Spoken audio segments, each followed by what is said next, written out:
What's up, everybody? My name's Bryce, aka DubsNotSubs, everybody's favorite.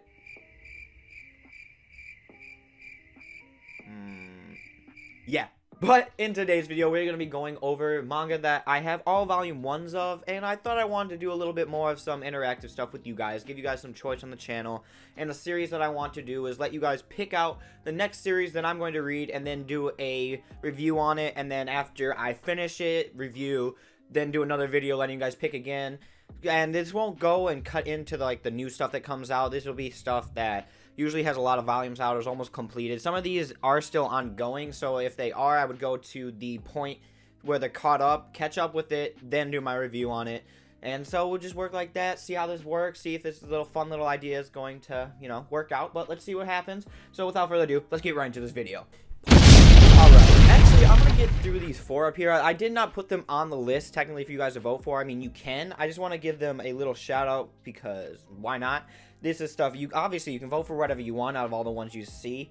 But whichever one, vote in the comments below, by the way. Tell me in the comments below which series you want to see out of these. Only the series that I show right now, please, because I don't want it to go buy a bunch of other ones. But quickly, I just want to show off Sleeping Princess and the Demon Castle. I didn't pick any of these because I didn't think any of you guys would pick them. And plus, I only have volume 1s of them, and I don't know anything a lot about them anyway. Modern Scramble, I only picked this one up because of for the pin, and I wanted to check out more works by the creator of A Silent Voice. I bought the box set for A Silent Voice 2. I need to read that because I know it gets a lot more in depth than the movie does, and I'm excited to see that. And the dude looks like a straight up dick in the Silent Voice manga. Straight up, he is like a terrible person. Like, at least in the movie, he didn't seem as bad as he did because it seemed like all the kids were egging him on and all this stuff, but in the manga, he looks way worse. It just looks like he's doing it to fight boredom, and it's way more worse bullying than it is in the series or in the movie. But anyway, next up we have Heroic of Arslan. This is by, I think the story is by it's by Yoshiki Tanaka, but I think is he the spaceship Battleship Yamato writer? I could be wrong about that. I thought it was him, or like something about battleships, like some sci-fi thing. And then obviously Hiroki Arakawa, right? Did I say that right? Hiromaru Arakawa. I thought it was wrong, but the creator of Full Metal Alchemist, obviously. That's basically why I picked it up, because it's her art. I do need to pick up Silver Spoon, because that seems really interesting, and I saw Boogie talking about it and talking about how great it is, so I definitely need to check that out when I get the chance. So that's going to be soon up. And then last up is Smoking a Parade by the creators of Dead Man Wonderland. I want to pick that up because Dead Man Wonderland was the first series that I ever completed, like, fully, set 1 through 13 of it. I thought it was pretty good. I don't think it was like the most amazing thing ever. The ending was kind of like, felt a little bit rushed. From my memory, it's been a little bit since I read it, but overall I did enjoy it. I really like the art in that. Overall, like the art and like the world building with that was pretty freaking cool. But anyway, let's get on to the stuff that I really think you guys are going to vote for anyway. So first up, we have a big one right here. 20th Century Boys, the perfect editions.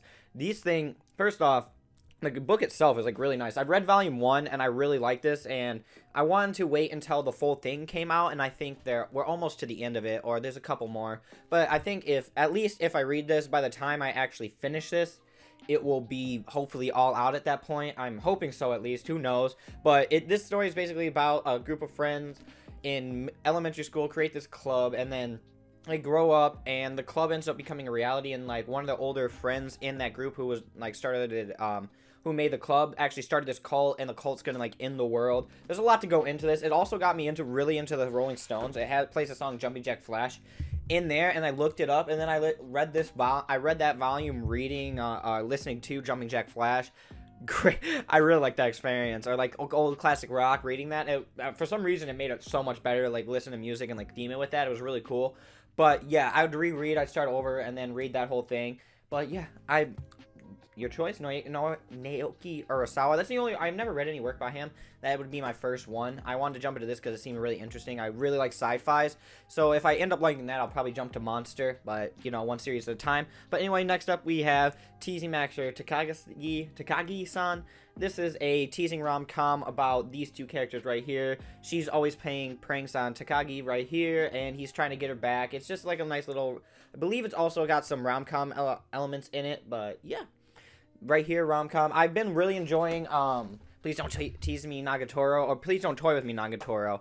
that is, I'll put a thing up right here. I have a review on it that just came out recently. Check that out if you want to know more about it. That is my favorite one out of the teasing rom-com stuff, but I did say in that video I need to check out Teasing Manager Takagi-san, so if you guys voted, that might be the time. But next up, we have Blades of the Immortal. I have 1 through 17 of the singles, and then I have the rest in the omnibus forms, because I didn't want to, like, bother finding all the singles. I know it's not going to look perfect or whatever, but I think they're the same size, like, height or whatever of the singles, so it'll end up looking fine in the end, and I'm okay with it. I just wanted to have the whole series, so I didn't have to worry about buying or, like, not having it and not being able to finish it. But Blades of the Immortal is absolutely fantastic. The art, I read part of this. I'd have to reread it again because I ended up stopping reading it.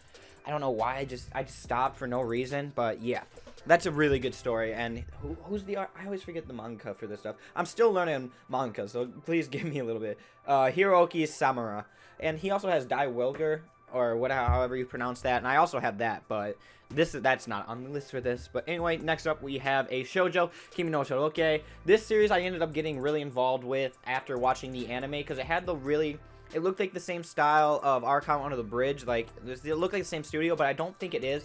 I think Our Account Under the Bridge is made by Shaft, or this one's made by Shaft. One of the two is, and like, I really liked the anime for it, like, starting it, and I saw that it ended and that there's more, so I ended up picking up the first 2 volumes of this.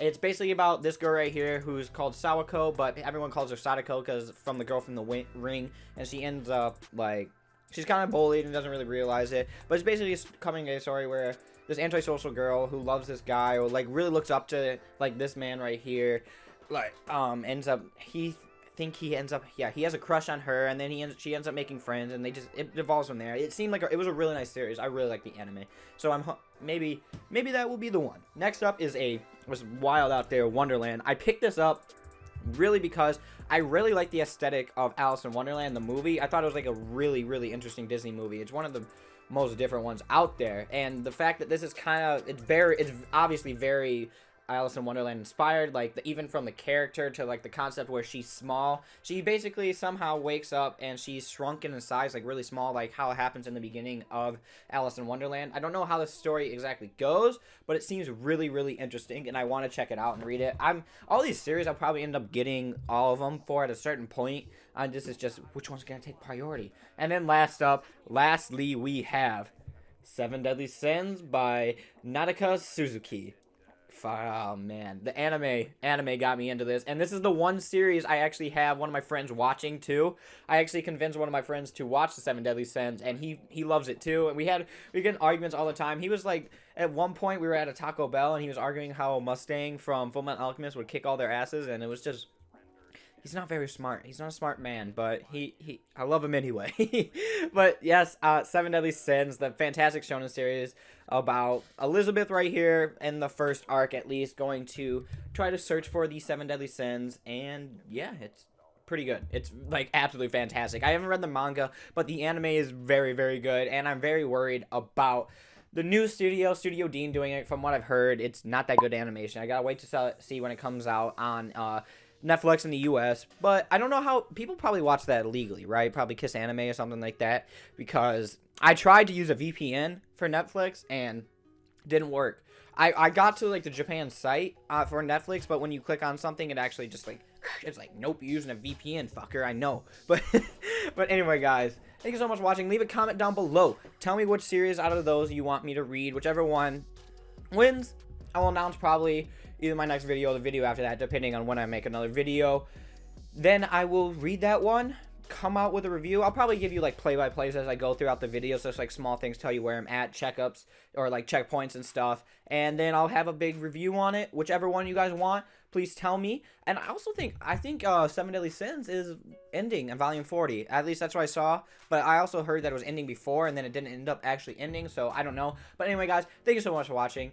As always, I always appreciate all your support. Leave a comment down below. And, yeah. Thank you so much for watching. And as always, I will see you in another video.